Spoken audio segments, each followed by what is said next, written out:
എന്താ ഈ മഴയത്ത് നിൽക്കുന്നത്? വാ നമുക്ക് കളിക്കാം. അച്ചു, ഞാൻ കുറച്ച് മരങ്ങൾ നടാൻ പോവുകയാണ്. നീ കണ്ടില്ലേ, നമ്മൾ ചുറ്റുമുള്ള മരങ്ങൾ മുറിച്ചു മാറ്റുകയാണ്. നമ്മൾ പുതിയത് നട്ടില്ലെങ്കിൽ നമുക്ക് നാളെ ശുദ്ധവായു ലഭിക്കില്ല. ഓ, ഒരു മരം നട്ടിട്ട് എന്ത് മാറ്റമാണ് വരാൻ പോകുന്നത്? കാടൊക്കെ മനുഷ്യന്മാർക്കുള്ളതല്ലേ? അച്ചു, അത് തെറ്റാണ്. മരങ്ങളാണ് നമുക്ക് ശുദ്ധമായ ജലവും നൽകുന്നത്. പ്ലാസ്റ്റിക് പോലുള്ളവ മണ്ണിലേറിനും മണ്ണ് നശിപ്പിക്കരുത്.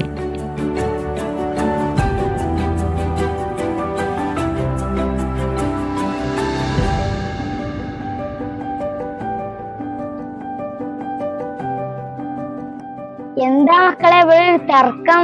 മുത്തശ്ശ, ഈ അമ്മ പറയാണ് പ്ലാസ്റ്റിക് ഉപയോഗിക്കരുതും മരം നടണമെന്നും. മുത്തശ്ശ, ഈ മരങ്ങൾ നട്ടിട്ട് എന്ത് കിട്ടാനാ?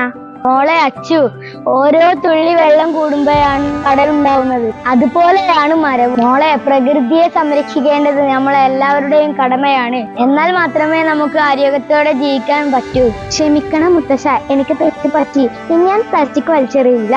നീ എനിക്കും കൂടി കുറച്ച് തൈകൾ തരും, ഞാനും നിന്റെ കൂടെ നടാൻ വരാം.